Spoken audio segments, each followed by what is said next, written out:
હું છું જિજ્ઞાસા। ગુજરાતમાં તો ભારતીય જનતા પાર્ટીનો દબદબો યથાવત છે, પણ આ દબદબામાં ચોમાસામાં પડે એવું ગાબડું પડ્યું છે। એવું એટલા માટે કે ન તો મોટાભાગના ઉમેદવારોને 5 લાખની લીડ મળી અને ન તો 26માંથી 26 બેઠકો ભાજપ જીતી શક્યું। બનાસકાંઠામાં કોંગ્રેસના ગેનીબેન ઠાકોરે ભાજપના ગઢમાં બરાબરનો ગોબો પાડી દીધો છે।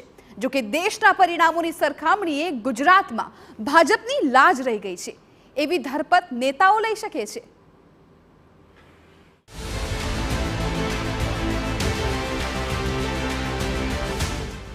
આ ઉજવણી છે,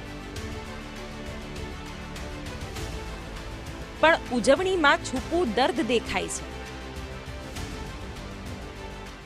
સરકાર એનડીએની જ બનવાની છે અને મોદી સાહેબ ત્રીજી વાર વડાપ્રધાન પણ થવાના છે, એમાં કોઈ શંકાનું સ્થાન નથી। હા, એક વસ્તુ છે કે ક્યાંક ને ક્યાંક ઉત્તર પ્રદેશથી માંડીને જે રાજ્યોમાં લોસ થયો છે તો કોઈ રાજ્યોમાં ગેઇન પણ થયો છે, પરંતુ અમારી જે અપેક્ષા હતી એ અપેક્ષા જેવા પરિણામ અત્યારે નથી એ અમે સ્વીકાર કરીએ છીએ। અને આ દર્દ ગુજરાતમાં પણ વર્તાયું, કેમ કે ગેનીબેને સર્જ્યો અપસેટ। બનાસકાંઠા લોકસભાની બેઠકની ચૂંટણીમાં કોંગ્રેસના ઉમેદવાર ગેનીબેન ઠાકોરે જીત મેળવી ગુજરાતમાં મેજર અપસેટ સર્જી દીધો। આ બેઠક સાથે કોંગ્રેસે લોકસભામાં ખાતું ખોલાવ્યું છે। બનાસની બેન ગેનીબેને ભાજપના ઉમેદવાર રેખાબેન ચૌધરીને ફાઇનલ રાઉન્ડમાં 33,400 મતોની લીડ લઈને 6,63,338 થી વધુ મતોથી ધોબી પછાડ આપી અને એ પછી તેમણે કહ્યું કે કાઉન્ટિંગનું ક્લોઝ નથી થયું, પણ બનાસકાંઠાની જનતાએ આશીર્વાદ અમને આપ્યા છે। સત્યમેવ જયતે, અસત્ય સામે સત્યનો વિજય, એટલે બનાસકાંઠાની પ્રજાનો અને મતદારોનો હૃદયપૂર્વક આભાર। આ તરફ એક જ વાતનું દુઃખ CR પાટીલને કીડીની જેમ ચટકો ભર્યા કરે છે કે ગુજરાતની 26માંથી 26 લોકસભા બેઠક ત્રીજી વાર જીતવાનું ભાજપનું સપનું રોડાઈ ગયું છે। બનાસકાંઠા બેઠક ન જીતી શક્યા તેને પ્રદેશ ભાજપ અધ્યક્ષ CR પાટીલે ગુજરાત ભાજપ માટે કમનસીબી ગણાવી હતી। પાટીલના ચહેરા પર 25 બેઠકો પર જીત કરતા એક બેઠક પરની હારનો રંજ વધુ જોવા મળ્યો।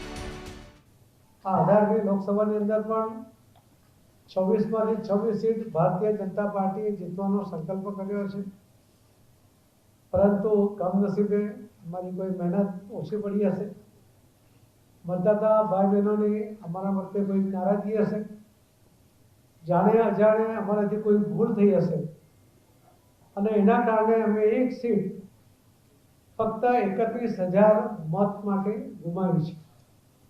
એનું અમને અત્યંત દુઃખ પણ છે અને અમે અમારી ભૂલો શોધીને એ સુધારવા માટે પણ ચોક્કસ પ્રામાણિક પ્રયત્ન કરીશું, એ પણ આપના માધ્યમથી અમે કહેવા માંગીએ છીએ। આ વખતે જેને રાજકારણમાં રસ નહીં હોય એને પણ રાજકોટમાં શું થયું એ જાણવામાં ખાસો રસ હતો, કેમ કે પરસોત્તમ રૂપાલાના બફાટ પછી ક્ષત્રિયોના વિરોધ વચ્ચે ભાજપે છાતી ઠોકીને લોકોની નારાજગીને માળીએ ચઢાવીને રૂપાલાને ટિકિટ આપી હતી અને એમાં તેમની ગણતરી સાચી પડી। રાજકોટ બેઠક પરથી રૂપાલાની ભવ્ય જીત થઈ છે। ગુજરાતના રાજકારણના ઇતિહાસમાં પહેલીવાર એવું બન્યું કે અપક્ષ ઉમેદવારે ભાજપ અને કોંગ્રેસના ઉમેદવારને ચૂંટણીની જંગમાં ધૂળ ચાટતા કરી દીધા। દીવ દમણ લોકસભા બેઠક પર કોંગ્રેસ, ભાજપ અને અપક્ષ ત્રણેય પાટીદાર ઉમેદવારો મતદારોને રીઝવવા મેદાનમાં ઉતર્યા હતા, પરંતુ લોકોએ અપક્ષ ઉમેદવાર ઉમેશ પટેલને ખભે બેસાડી જીતાડી દીધા। ઉમેશ પટેલ પાસે પણ ગેનીબેનની જેમ કોઈ હજારો કાર્યકર્તાઓ ન હતા, તેઓ એકલા હાથે દીકરી સાથે મત માંગવા નીકળ્યા હતા। લોકો પાસેથી એક રૂપિયો ભેગો કરીને તેઓ ચૂંટણી લડ્યા હતા અને ફાળો માંગવા તેમણે પોતાના મત વિસ્તારમાં લોકોના ચરણ સ્પર્શ પણ કર્યા હતા અને રિઝલ્ટ તમારી સામે છે। જીત જનતાની છે અને આ જીત જે છે એ જનતાને જ સમર્પિત છે।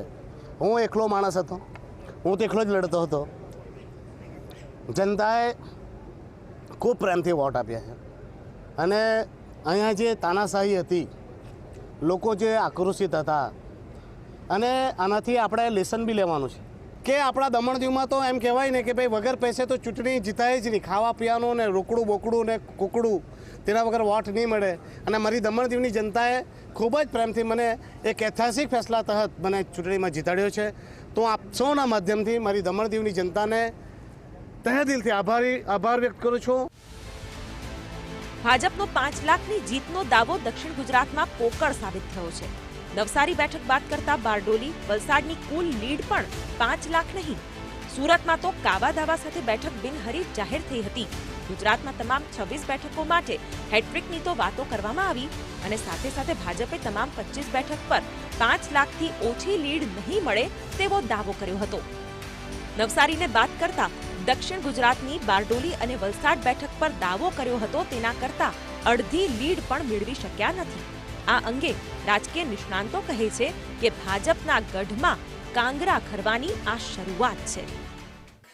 ગુજરાતનો ગઢ બચાવવામાં સફળ થયા, પણ ગેનીબેન જે છે એ ચોક્કસ જીતી ગયા અને ગેનીબેનની જીત જે છે એ દર્શાવે છે કે ગુજરાતમાં ભાજપનો ગઢ જે છે અકબંધ નથી રહ્યો, કાંગરા ખરવા માંડ્યા છે. કારણ કે ગેનીબેન ચૂંટણી જીતી ગયા છે, પરંતુ તમે જોયું હોય તો સાબરકાંઠા, પાટણ, આણંદ, ચૈતર વસાવાવાળી બેઠક, જૂનાગઢ, સુરેન્દ્રનગર આ બધામાં ઉમેદવારોએ બહુ મજબૂતાઈથી લડાઈ આપી છે અને બીજું કે લોકોમાં નારાજગી છે એ ઉડીને આંખે વળગે છે.